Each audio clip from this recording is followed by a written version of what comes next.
This year we've visited tiny homes that pushed creativity, engineering, and craftsmanship further than ever before. I don't know how it happens, but somehow, tiny homes just keep getting more impressive.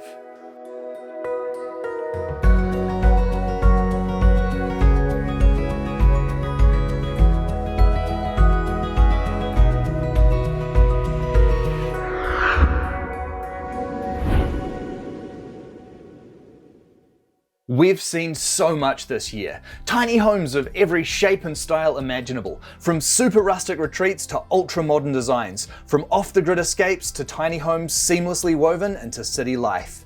We've toured a modern shed home and stunningly converted grain silos, a brilliantly renovated double-decker vintage bus and cozy mountain cabin, a World War II prefab transformed into a beautiful off-grid homestead, a tiny home built on the back of a dump truck, and an epic Unimog conversion. We've seen incredible DIY builds alongside beautifully crafted designer homes. We met a wizard living in his woodland and a book lover who turned his tiny house into a personal library, a super yacht captain who created a rainforest retreat, and an artist with a secret garden tiny home hidden in the heart of the city. We've even seen a low-tech apartment in Paris complete with mushrooms growing in the shower. With all the brilliant homes we've seen in 2025, picking a top 5 is no easy task, but let's give it a shot. You can find links to the full tours of each of these spectacular homes in the description of this video. Before we get stuck into the top 5, I want to give a special mention to a personal favourite of mine this year, which was Amy's gorgeous 700-year-old cottage in the English countryside. So I know it was built in the 14th century and it would have been for merchants. So they would have come here, the main beams of wood from this house come from the woods that I live next to. And some pieces, like in the kitchen, if you look up at the ceiling, they are the original 14th century beams. Wow. Which is just mad. Living in this house and being surrounded by all the history, I do think it really does take me back to being like 7 or 8.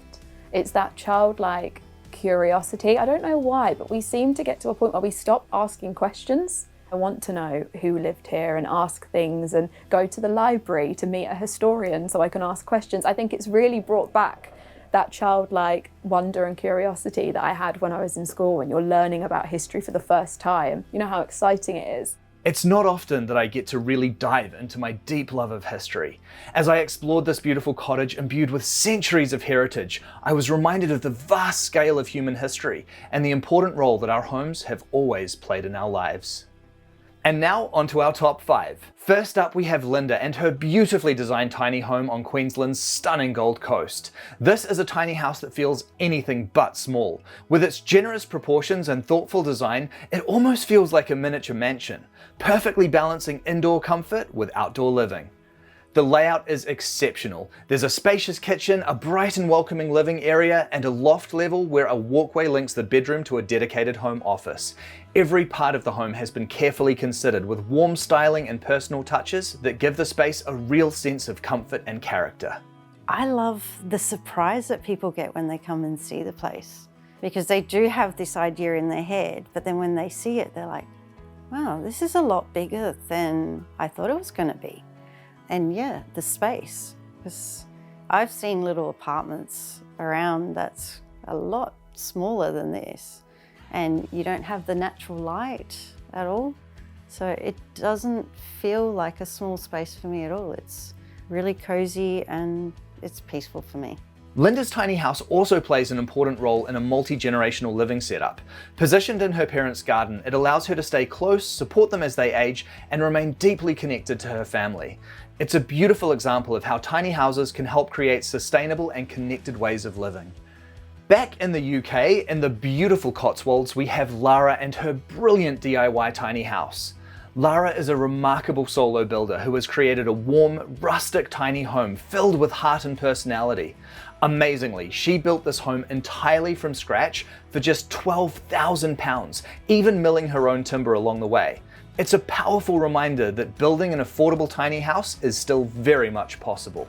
To somebody who is watching you right now, thinking, this is really, really cool seeing what you've done, but I couldn't do something like this myself, what would you tell them? Just do it. Like, I couldn't do it and I've done it. And maybe it's because I'm quite stubborn and very curious, so I'm really happy to learn. But yeah, I had a drill when I started this and I did it. I think it's just taught me that like you can do it. You kind of have to believe in yourself sometimes. And also, I'm really lucky to have an incredibly supportive family and an incredibly supportive network of friends. Because I think going into it, there are a few people that were just like, what are you doing? Like, you have no idea what you're doing. This is the most ridiculous thing that you're gonna like sink your savings into. And yeah, it's quite nice of them to come over for a cup of tea now and a piece of cake and be like, and they love it here. With no prior building experience and plenty of people telling her it couldn't be done, Lara decided to give it a go anyway. The result is a handcrafted home that feels deeply personal, simple, and full of creativity and charm. Back home in New Zealand, Philippa's tiny house built with sacred geometry captured my heart almost instantly. There's something about the curved roof, the stained glass windows, and the rounded doors that feels almost Hobbit-like. A modern fairy tale home that radiates warmth, character, and comfort. Now this is an exquisitely unusual tiny house. I absolutely love the shape.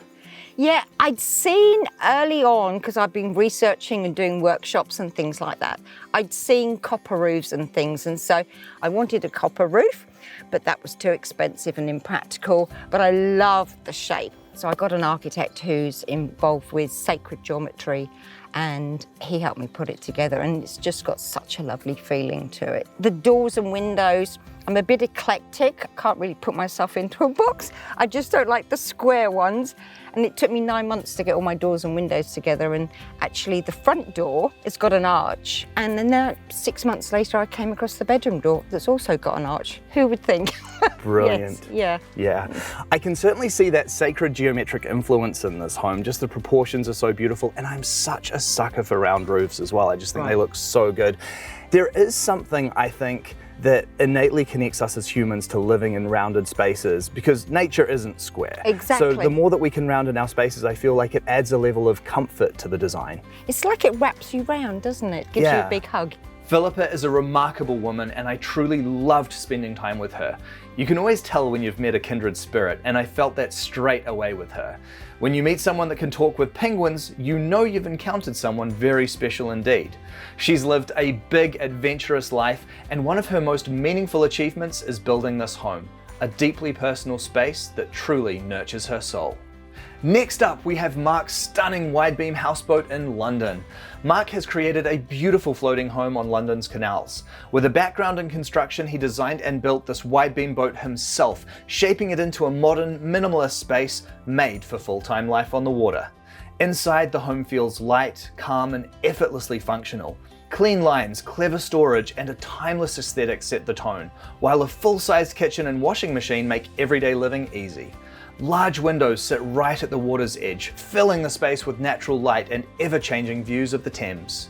I wanted this boat to feel modern, clean. I'm a bit of a clean freak. Yeah, and just be chilled with the river, and quite minimal really. I'm quite minimal in how I live my life. The best times of my life, or some of the best times I would say of my life, have been on and around the boat for sure. The calmness, just being there, the water, the nature. You don't have the traffic, you don't have, it's just a more chilled way. And I think it rubs off on you in every aspect of your life. I'm a more chilled person than I was 10 years ago for sure. So I think I've absorbed the calmness of the water. This home perfectly reflects Mark's love of thoughtful design and simple living. Every detail has been carefully considered to create a space that feels peaceful and refined. Though close to the city, life on the water offers a sense of calm and connection that's hard to find in London. And on a personal note, I've long been drawn to the idea of living on the water. Exploring the English canals on a narrowboat has been a dream of mine for years. After getting a small taste of Mark's life on the water, I can honestly say that I'm more obsessed with the idea than ever before.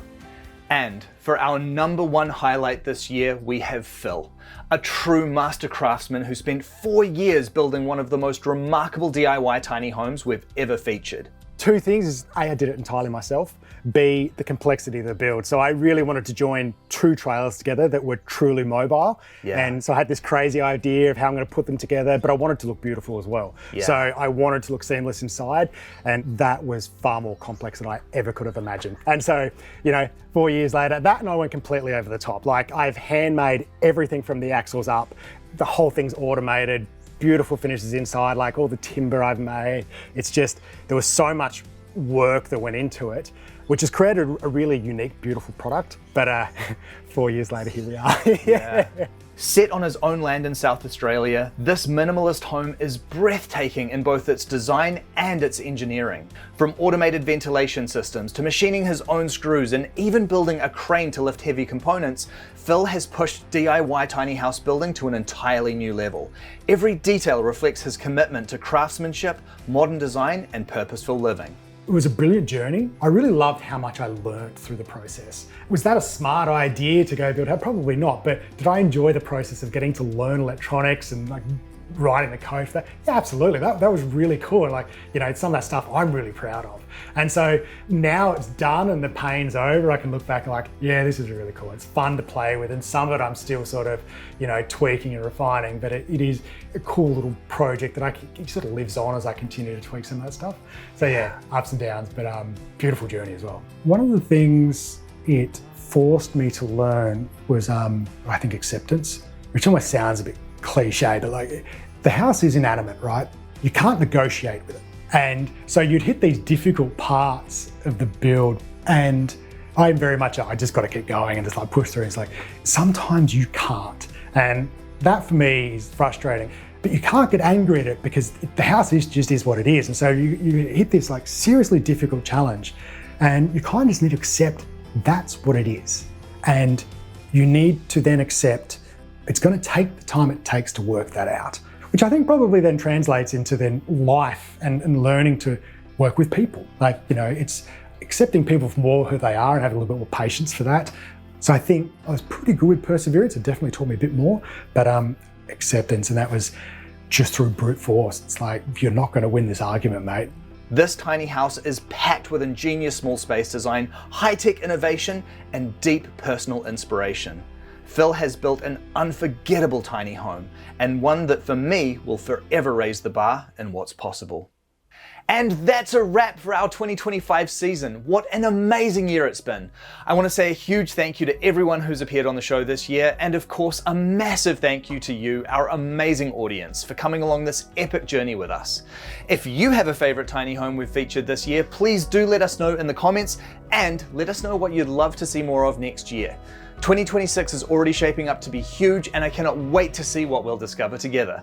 Until then though, we want to wish you a very happy new year. Russa and I will now take a short 2-week break before we get stuck into our brand new season. We can't wait. Happy New Year to you, much love from Russa and I, and we wish you all the best for 2026. We'll see you soon.